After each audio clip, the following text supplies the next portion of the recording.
কাটাকাটির এক পর্যায়ে ছাত্রলীগ নেতা হৃদয় মিয়াকে থাপ্পড় দেন বিএনপি কর্মী রিয়াজ রহমান। এতে দুজনে জড়িয়ে পড়েন হাতাহাতিতে। পাশেই দাঁড়িয়ে থাকা পুলিশ সদস্যরা পরিস্থিতি নিজেদের নিয়ন্ত্রণে নেন। বিএনপি কর্মীকে হাতকড়া পরিয়ে আটক করেন নিউ ইয়র্ক সিটি পুলিশ।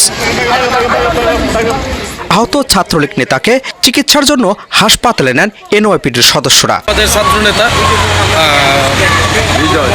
হৃদয় মিয়া, ওনাকে অতর্কিতভাবে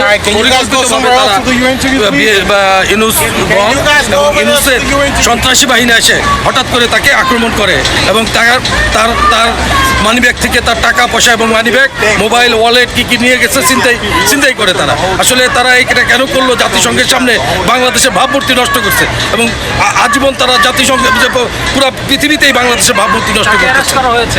তাকে অ্যারেস্ট করা হয়েছে। আমরা বিচারের আওতায় আইনে তাকে বিচারের তো শাস্তি দেওয়া হবে। আমরা বিচার চাই। এর আগে ডক্টর ইউনূসের বিরুদ্ধে আওয়ামী লীগের বিক্ষোভ সমাবেশ মনে করে বিএনপির শান্তি সমাবেশে ঢুকে পড়েন ভার্জিনিয়া স্ট্রেট আওয়ামী লীগ সভাপতি। এতে বিএনপি নেতাকর্মীদের রোষানলে পড়ে গণপিটুনির শিকার হন তিনি। এ সময় পুলিশ এসে পরিস্থিতি নিয়ন্ত্রণ করে। আমি যখন হাঁটে যাচ্ছিলাম, ওরা আমাকে সবাই মিলে আমাকে খুশি টুসি মানে বুঝতে পারেন না। আমি বুঝতে পারি নাই।